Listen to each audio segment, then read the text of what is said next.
was founded in 1975, and now we have 11 community gardens. They're heavily supported by volunteers. That means we have president, vice president, treasury, secretary, and some other positions that support the actual running of the gardens on the ground. My program has just myself as a project manager and a community gardens coordinator to help facilitate it from the city side. But it's really, really reliant on our volunteers. So the 11 community gardens that we see today, most of them are in the urban core. As you can see, this is where, for those who aren't super familiar with the island of Oahu, down here, can you see my mouse? Yep. Down here is Waikiki right there. So this is the urban core, this is Honolulu. But then we also have one in East Honolulu, Hawai'i. We have one in Kaneohe and one in Central Oahu. None currently on the west side. We have a wait list of probably more now. This was last counted in mid-April, and we don't have high turnover, so it's probably closer to 1,300 people on the wait list for the entire program. That can mean a wait time of anywhere from like 1 to 20 years. Some gardens have a little bit of a quicker turnaround, but most of them do not. And my position was created in 2022 to help address this demand. There's a huge demand. We haven't added any new community gardens since the early 90s. Something needs to change because people are asking for it. So like I mentioned in the introduction, community gardens were cited opportunistically, and we don't have a lot of a good record of exactly why locations were chosen, but I have found some materials in our archives that suggest this opportunistic approach, that community gardens are cited where there was the most demand and pressure from the community. Bonnie Goodell was the original community gardens coordinator in 1975, and she created this staff guide, and it explains a little bit why or how she chose locations. So I will show you, I'll just read one quote. I think it's interesting, it's definitely of the time. I think we're in a different era now, but she says, "Site research often starts with a request from an interested gardener. And as I get busier, the only sites I usually pursue are the ones that I'm constantly reminded of by persistent gardeners. If a group of gardeners is really interested, they will probably do a lot of the research and planning for you." Right, so she's overwhelmed. I don't even think she was a full-time position. There were a lot of new gardens being stood up at the time, so it kind of makes sense why this was the approach. And then she even discouraged hosting meetings because it could create more awareness and interest in community gardens than could be addressed. Of course, when it comes to equity work, that's the opposite suggestion. We know that we want to make it as easy as possible for people to be involved in decision making. And like I said, this is of a certain time, and I just thought this picture really highlighted the era. The hairdo, the glasses. So why are we trying to do a more systematic, equity-focused approach to expanding our program? There are 4 big reasons. I'll go through them one by one. But before I do, I just want to make sure we're on the same page about what equity even means. I created this graphic that's based off of actually Tony Ruth's graphic that is more like the Giving Tree. I think it's a book, a children's book, right?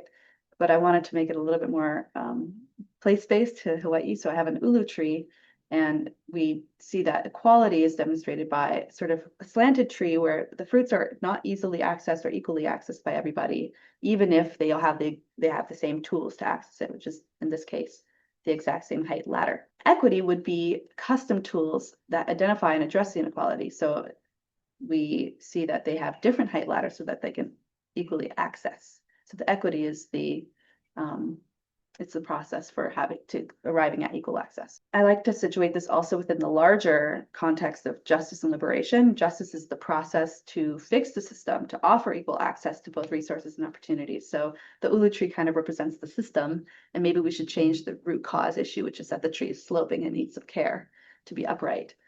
And then liberation is freedom characterized by systems that support the full participation of each human.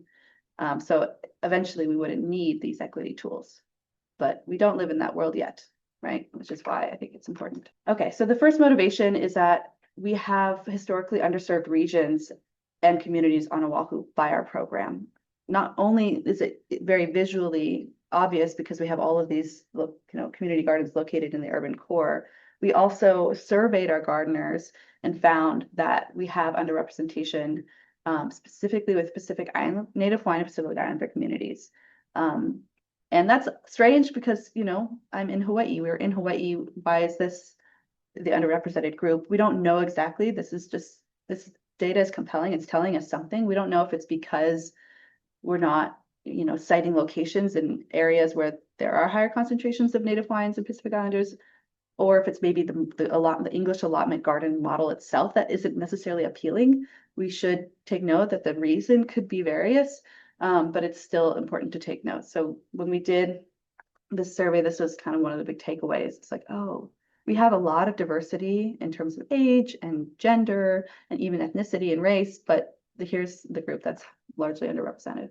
I'll skip this just for time. The other big reason is that we have a huge demand. So we do need to grow, but we can't just, throw something on the wall and see what sticks. When you have a huge demand and a lot of attention and care and concern for this program, we owe it to people to have a really good reason why we chose our next location, and to really be selective in that way. So I just wanted to highlight the wait lists here. You do see that the urban core has the longest wait lists, and that's important for us. And we need to consider that because population density does tell us a lot of things. It tells us where we might have demand, where people might not have access to growing space, right? But either way, we need to address it, and we need to have more community gardens so we can reduce the demand and get more people gardening. Something that I like to say is that not only are we missing out on, not only do we not have enough garden beds for all the people who are on the wait list, we're also missing out on building our community level resiliency, because these are people just sitting there not gardening for the most part. And we happen to know, I think a lot of people in this room know the value of gardening for building social cohesion and our physical mental health, et cetera, et cetera, et cetera. And these are just some articles and city and state laws that kind of told us we need to be expanding. We need more community gardens. The demand for community gardens is intense. There are 10 community gardens on Oahu. None of them are on the west side. For those who aren't super familiar, the west side of Oahu often gets cited as an under-resourced area, especially for the city and county of Honolulu and our Parks Department. We recognize that we don't service, or we haven't historically serviced that part of the island as much, and that's why it was highlighted in this Civil Beat article. We have the Honolulu Youth Commission urging us to have more community gardens, an ordinance that actually requires us to expand, and then even a state resolution that wanted to have a community garden on the state capitol lawn. The language ended up being changed ultimately to say have more community gardens, period, wherever it can be, but work with our program to do it. So we really need to do it. And then another big reason why we need to be systematic in our approach is that we have limited resources. And so we want to prioritize places where we know we can get the most gain, I guess is one way to describe it. Right, so we have probably 2,000 gardeners. We have, I say probably because we have 1,250 plots, and some plots have 2 gardeners per permit. So it's probably around 2,000 people that we serve with only 1 coordinator and then myself as a project manager. And I'm not even a permanent position. We don't have any budget. And so we really, we got to be, so we have to be mindful. We can only really add 1 in the near term. If we want to add more than 1, we would need to expand our team. If we could add 20 because we have a huge team, then we wouldn't have to be as systematic. But because we can only add 1 in the near term, we do. And then kind of an interesting upside is that we actually have a lot of land in our Parks Department that is underutilized, like park lands that need love and attention, and community gardens can actually be a good way to activate it. And then finally, and I already kind of alluded to this, and I won't get into it because I think we all know very well the actual benefits of community gardens. They build resiliency. And so if we want to, a systematic equity-focused approach can also take this in mind. It can be citing locations for community gardens in areas where it would help build resiliency. So maybe we're looking at places that have lower resiliency, right? That just compounds the benefits of community gardens in that area. Okay. This is just more results from our survey about the benefits of community gardens, how many people are actually growing for sustenance and eating fresh fruits and vegetables. And here, I won't get into it too much, but since it's being recorded, you could pause and look closely, or you can find this report on our website. It's basically here saying that people find all kinds of food-related benefits to having a community garden plot, like they have more fresh food, they spend less money on food, they eat more organic food, And then the other benefits besides food, right? Like they've formed friendships, they've gained new gardening skills, the educational piece, right? Okay, so this tool is two parts. It's a story map and it's an interactive dashboard.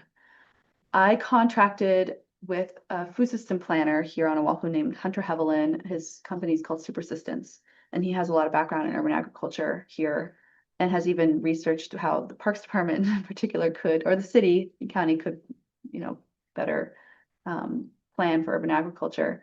And so we were really lucky to contract with him to build these tools. Or this tool, this two-part tool. It was originally funded by the American Rescue Plan Act. That was a grant that actually funded my position originally as well. I, again, worked with Hunter Hevelin on his building off of his prior research in urban agriculture siting in Honolulu. We worked closely together to inform this, what we're calling spatial analysis, geospatial analysis. Once the contract was approved, it only took about 3 months to actually build out the tool. And then, like I said, the deliverables for this was a story map and an interactive dashboard. And then we also presented on this tool to stakeholders, both in the city and to people who are working in food gardens here in Hawaii. And then I get to continue to present on it going forward, like here at the Urban Garden Project. The data sources were mostly from the city and county of Honolulu data sets in terms of the park data, which I'll explain in a minute. And then all of the other outside of our park data, the community factors that we're looking in, that we were weaving into this decision-making is from the American Community Survey. Okay, so there were two big categories of data that we were looking at to build out the story map and the dashboard. The first category were park attributes. We were wanting to select park locations because I'm in the Parks Department. This is where we have jurisdiction. If we look at other city land, it's not totally out of question to develop there or build community gardens there, but it's much harder. And like I said, we happen to have underutilized land that we could activate. So we were looking at parks lands, and we have all kinds of parks in our department. We have, park lands, I should say, like we have zoos, we have golf courses, we have kind of conservation areas, Hanauma Bay. We wanted to exclude those that obviously weren't a good fit at this time for a community garden. Maybe a golf course someday, but not right now. And so we have the attribute park type as one of the data points. We're also interested in parks that are at least a half acre, because we know that mini parks, which is a category of parks that we have, are too small to really support a community garden of a size that we know is ideal. So we have kind of over the years determined that about 40 to 60 plots is ideal, because that's not too big that our volunteers can't manage it, but it's not too small that you don't get enough people to then step forward and volunteer in these roles that I mentioned at the beginning. That really, really helps our program run. And then we were also interested in excluding community parks that already have community gardens, right? Don't need to double up. We were interested in restroom availability. It's kind of a necessity. We've learned we have one community garden, one that has no access to a bathroom in the vicinity at all. And they keep asking us for it, and we understand why. You want to be able to support gardeners to be there for a longer time. And then we also interested in proximity to bus stops, because we didn't want to necessarily evaluate parks for parking. That would be a lot of work. And also we happen to know from our survey that a lot of our gardeners commute by foot or by bus, by public transit in general. And if we have locations that we're citing that are close to bus stops, then we don't have to be as concerned with parking availability. So we were looking at that as well. The second big category were the community factors, right? We wanted to identify areas where our community gardens would be promoting equity, support diverse communities, and provide opportunities for those with limited access to gardening space. So we landed on just a few factors to help with this goal. The first being housing density. So we were interested in the concentration of multi-unit housing in the census tract that the park was in. And that's because multi-unit housing, for the most part, means that you don't have access to a yard. And we want to prioritize those who don't already have gardening space. We're also interested in the renter rate of the census tract that the park is in. Because even if you have a yard, if you're a renter, you might not be able to garden it, at least not with all the plants that you would possibly want to do. I've been there. Still am. And the population density is also important. I mentioned that earlier. We want to include, we don't want to site a garden in a location that has so few people that we actually risk not having people sign up and participate and garden there because we have such a big demand. We should be addressing that. Like I mentioned, we're sorely underrepresented. Our gardeners population is underrepresented in terms of Native Hawaiian and Pacific Islander. So we wanted to look at that on island to prioritize areas. And then we also were looking at the social vulnerability index to capture the resiliency piece that I mentioned before. We can identify with the CDC's SVI for short, communities facing socioeconomic and demographic challenges, including poverty, housing, and transportation issues. All right. I wonder, can you click on that link? Like, I don't know if Zoom allows for people to interface with the screen. No? Okay. I'm going to I'll put it in the chat. okay. Well, do you have access to it? Because if not, I can put it in the chat. Here. Oh, okay.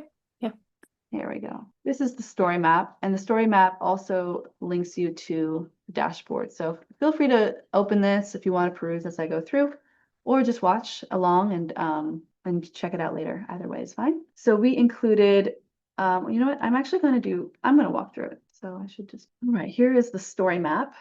We have the overview, explain the park attributes, and then what's pretty cool about this is that it starts with, if you don't select any of the attributes of the park attributes, this is the number of parks that we have as of our most recent data. That's all of the green. But like I mentioned, we're going to exclude some park types, like we don't need beach parks, we don't want golf courses or botanical gardens. So when you exclude, you get fewer, but still 223 possible sites. You can see that Hanauma Bay is excluded.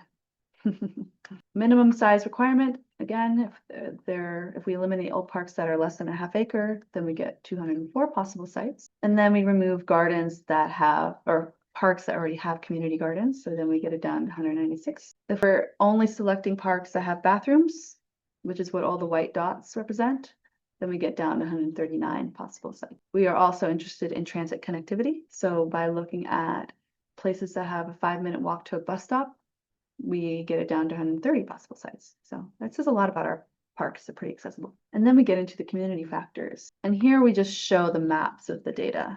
So here we have the multi-unit housing rate, the brighter, the blue, the higher density of the higher concentration of multi-unit housing per population. So this is a little bit confusing. There is some high rises there, but there's also a smaller population, I think. But you know, this makes sense, right? You have the urban core over here. We are also looking at the concentration of Native Hawaiian and Pacific Islander populations.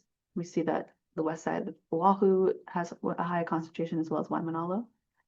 And then the renter rate, the brighter yellow, the higher concentration of renters. Population density, what I think is really interesting is this area around Pearl City or Pearl Harbor and down here, because something I really wanted to include was not just the renter rate, but the population, or sorry, not just the population density, but the population growth, because we happen to know that there are places on Oahu that are rapidly changing population size, and this is one of them, Kapolei, but we didn't have that data, so we just stuck with population density. And then finally, the social vulnerability index, which includes socioeconomic status, household characteristics, like how many people in the household are elderly or children or single parents.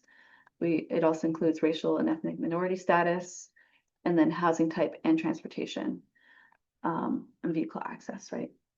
Which all are interesting factors to consider if we're trying to site a location for a community garden in a way that can build resiliency to those who might not have, who are socially vulnerable, which we can go into another talk about those words, but it suits our needs at this time. And then all of that put together, this is the even more exciting part, is the Tableau dashboard that I'll also put in the chat that allows you, anyone, the user, to turn off and on some of these park attributes as filters or to change the percentage. So we stuck with this default. This is what Hunter, the food system planner, suggested this was his recommendation for planning. And when we keep the default here, we get 20 parks that come out. And they're in alphabetical order, but still these 20 could be potentially good sites based off of our equity goals. That said, we really don't know if there's space at that park or if that park is really a good site until we go on the ground and speak to the people who live, work, and play there. And that's what we did. We took this list and I emailed it to my colleagues at the Parks Department and I said, hey, of this list, are any of these worth even taking a look at? And from that, they were quickly able to eliminate some that are highly utilized and dense, and there's just no way. We're not interested in displacing park users when we know that there are places that are relatively underutilized or fully underutilized. So we were able to get that list down to, I think, 6. And so then with those 6, we actually did site visits and we talked about different things when we're on the ground there, but what would be an appropriate site for community gardens. Some places have very low visibility, and we know that's an issue, a huge concern for safety and security. So that eliminated it down further to just a couple of options. And the one option that really stood out was a Sing Community Park, which is in Ewa, which is on the west side. It's large enough. It has a high concentration of multi-unit housing, a high concentration of Native Hawaiian Pacific Islanders, a high concentration of renters, a high social vulnerability score, dense population, and is growing. And in fact, there's a ton of construction happening right around here. And even better, 2 other things that this tool didn't capture, but maybe did, but like we really had to go on the ground and understand, is one, that the community park staff are super enthusiastic about it. That's important. They've been trying to implement gardening programs, but haven't had the support before, so they're totally on board.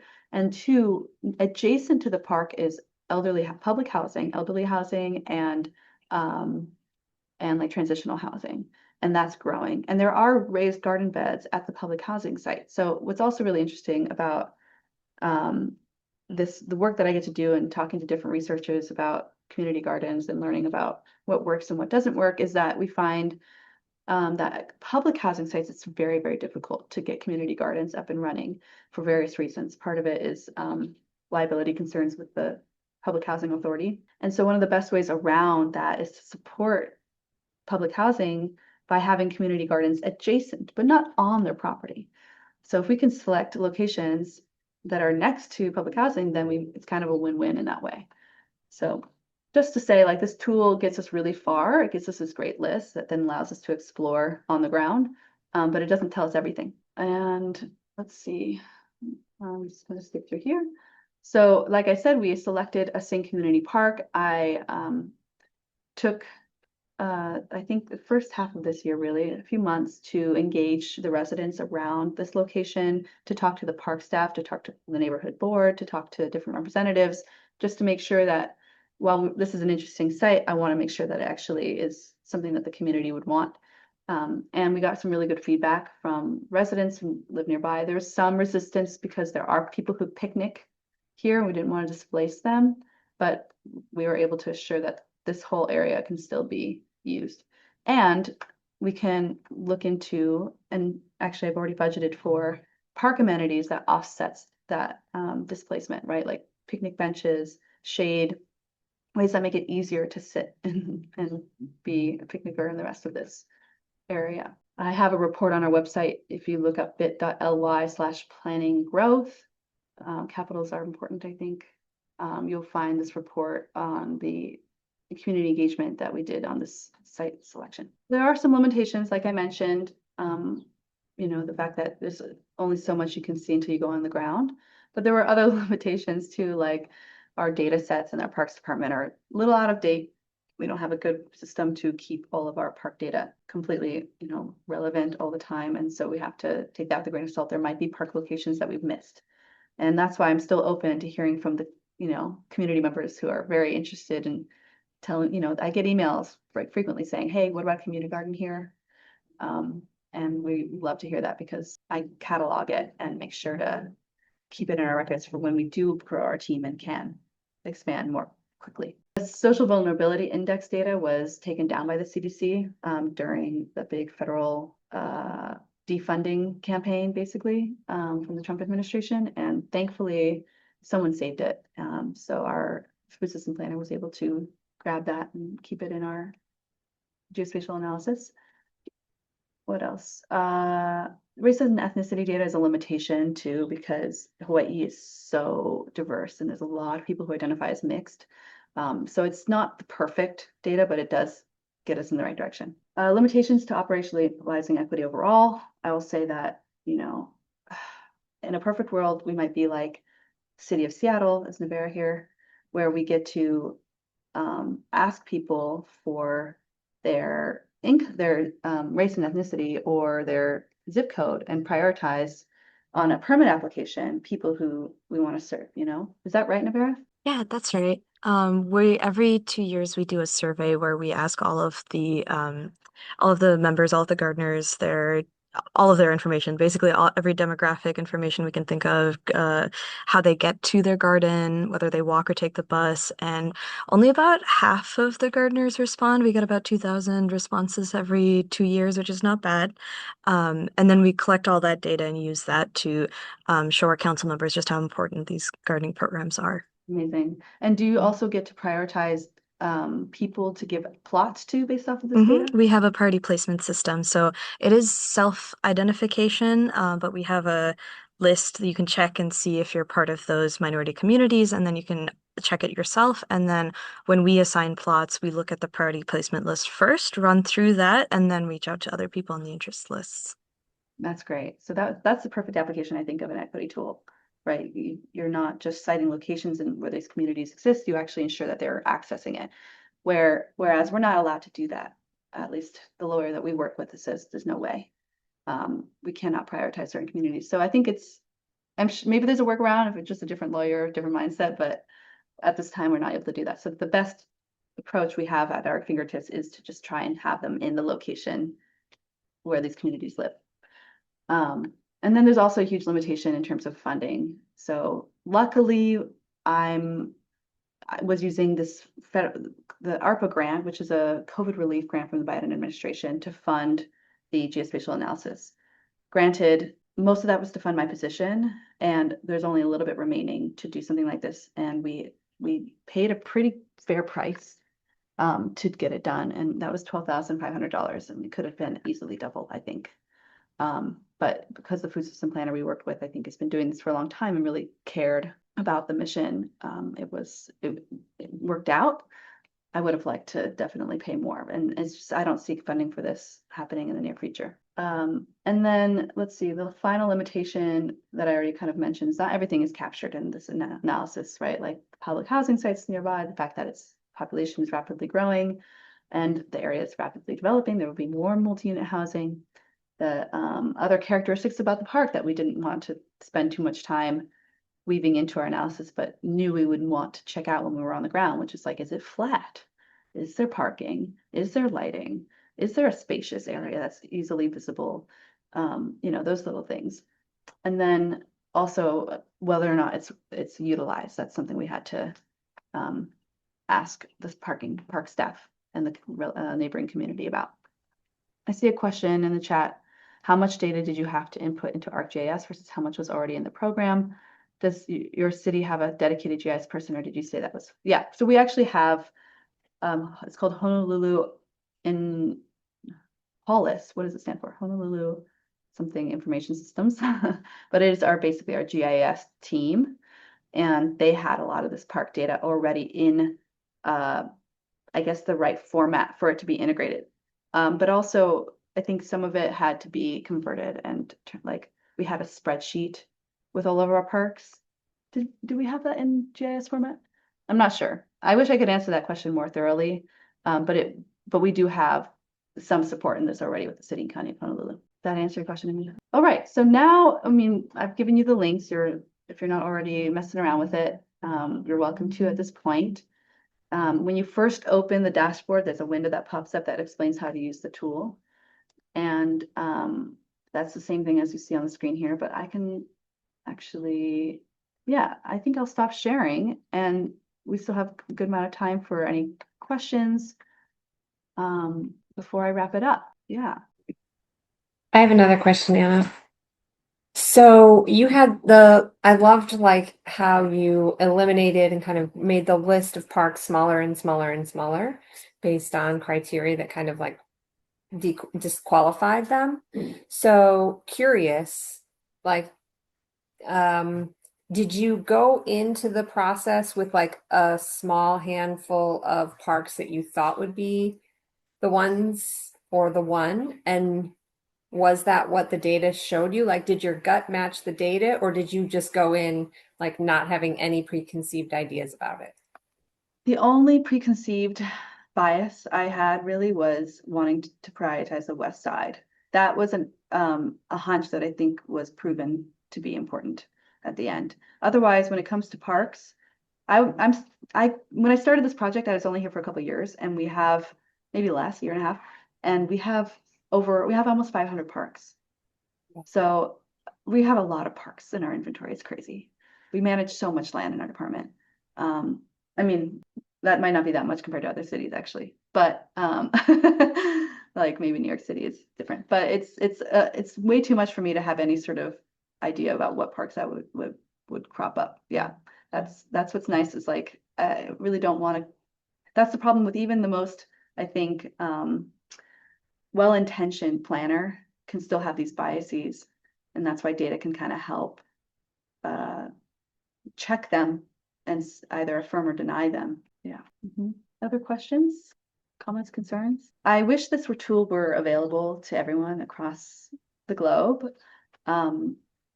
It's really only specific to Oahu, and even then only specific to parklands on Oahu. And if we were to expand this, then I would need more funding, but hopefully, I guess the goal in sharing this is to maybe inspire similar approaches and ask similar questions that we did, because we thought deeply for a long time about this. Yeah, Linda, sorry. Yeah, I'd be curious just from the the group what what their processes are for new gardens. I think in the municipalities, but also in the nonprofits, because you have such a structured approach, and it's just interesting to hear what's out. I can speak up for us in Nashville. Well, first, thank you, Anna, for the presentation. This was really informative.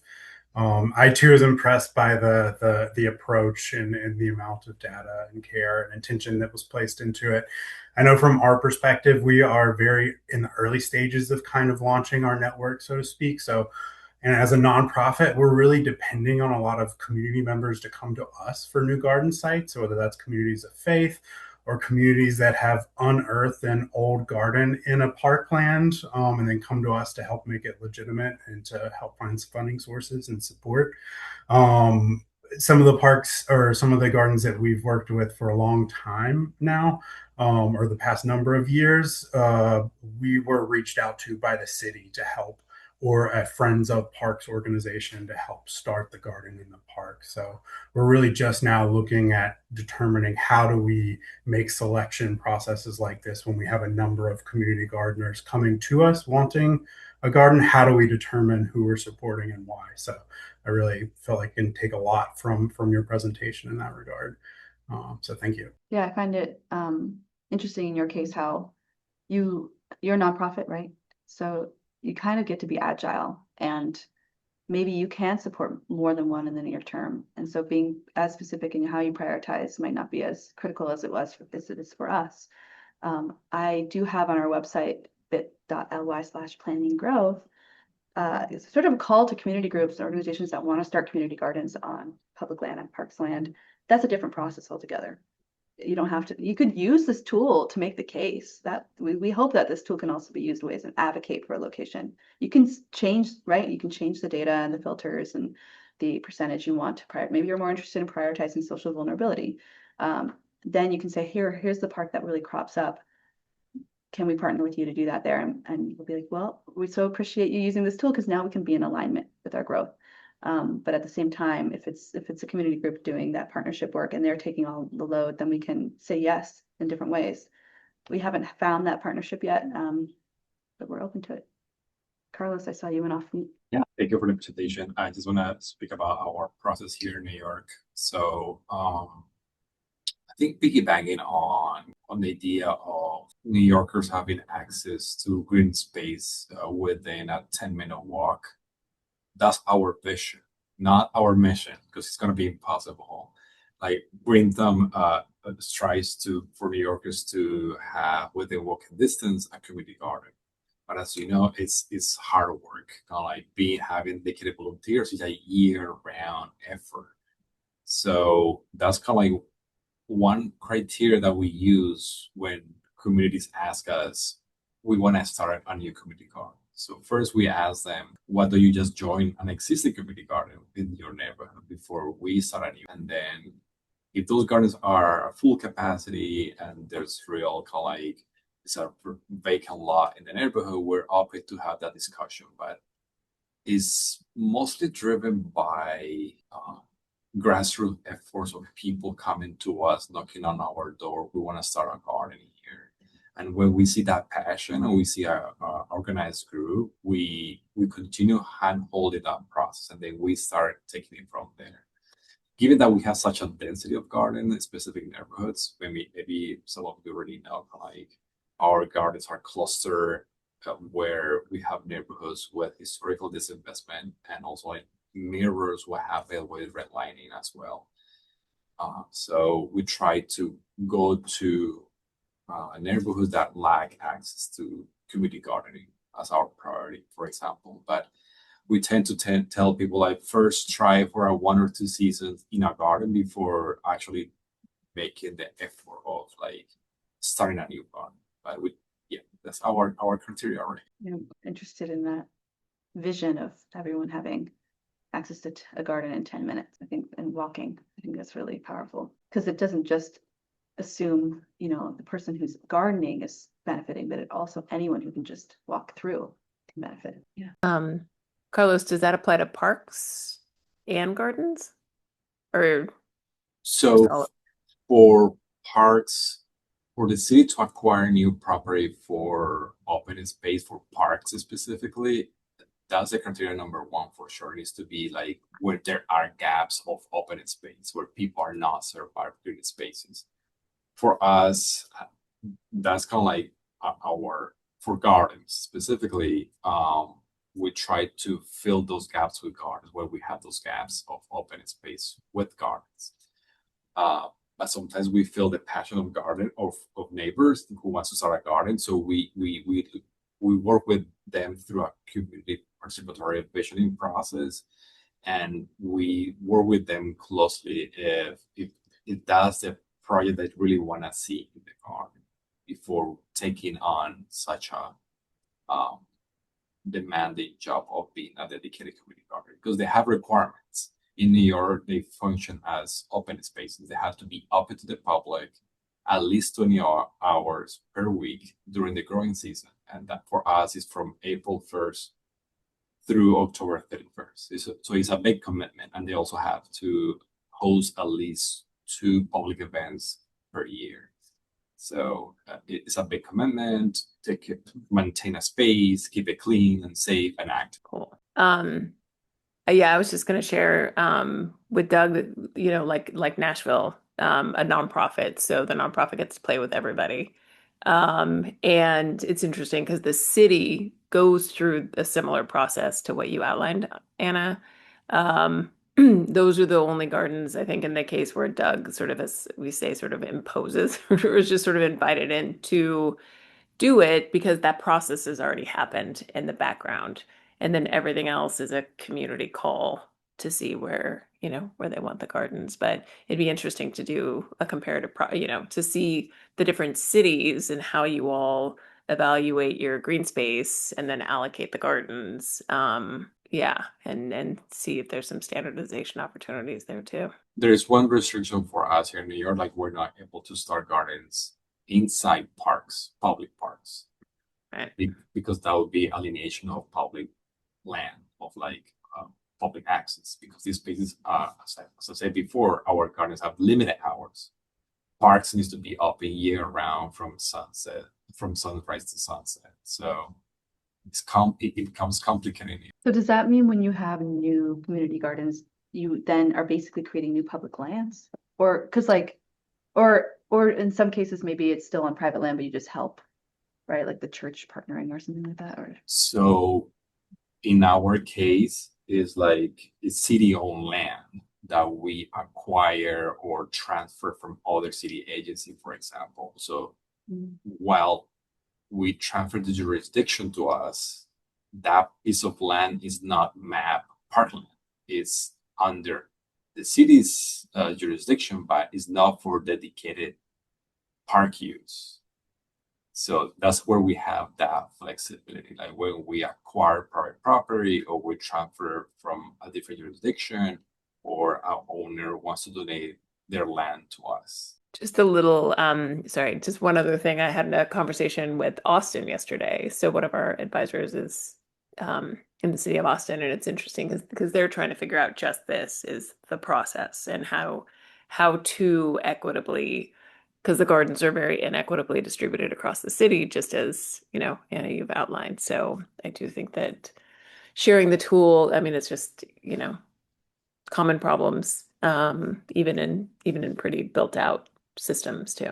And I'm nervous already for if I feel like I can only add a community garden one in the near term, and this tool helped me with that one, great, but in about, we probably won't be able to expand our team for another 3 or 4 or 5 years at the earliest. I've had a lot of struggle with that, which means that when we're finally citing more locations, this data is going to be out of date, and I'll need to find funding to update it. Yeah. But the wait list isn't out of date. I mean, that's bonkers. And that's just gonna grow. Right. And we could look at the wait list. What's interesting is that I thought wait list data could be an important factor. Like, oh, well, Alawai Community Garden has the longest wait list. So we should probably, and that's near Waikiki. So we should probably add a community garden in that area. But, there's a bias there because people are signing up for the garden plots that exist. And so if there were elsewhere, maybe there would be interest. And then the other bias is that we happen to know, because when people submit interest to a community garden plot, we ask them, how did you learn about it? And it's because they walked by it. So we might even have people who would want community gardens.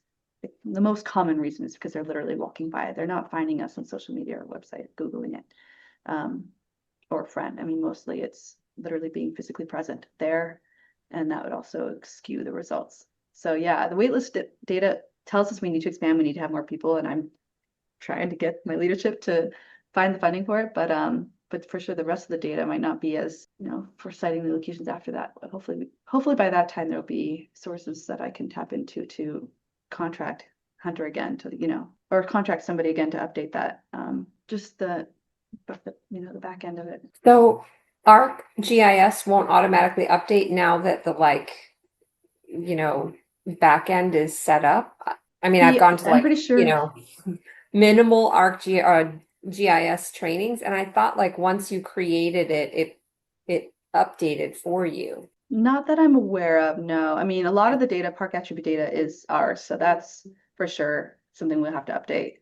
Okay. And then the community factors, like the social vulnerability, that was a snapshot in time that someone saved before the Trump administration or removed it, So as for population growth or population density or multi-unit housing, maybe that's a very easy, all he has to do is go in and just boop, boop, boop, it's still outside of my wheelhouse. Easy in terms of it's available and it's there. And but the tool itself would need, that, especially the park data. I'm just kind of thinking about the workshop that we did in New York, and if there's a way to kind of merge those two tools or merge AI into ArcGIS so that it can be more user friendly, because it is very technical.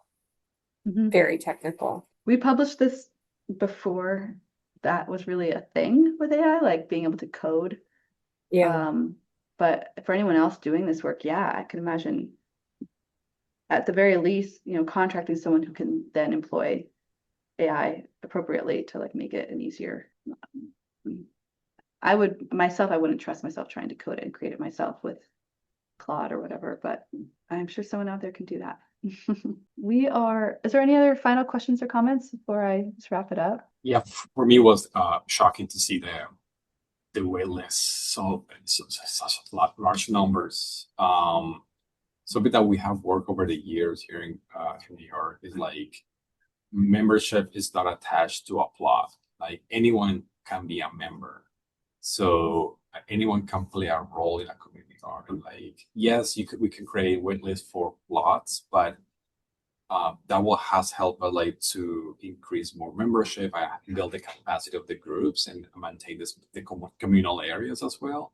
And then like, yeah, you can play a role in fundraising, or you can play a role managing maybe the composting or the website, or like everyone should have a role. So we don't have a limit for members, only for plots assignments. So maybe something to think about. That's interesting. I definitely think we need to be looking at communal style gardening programs.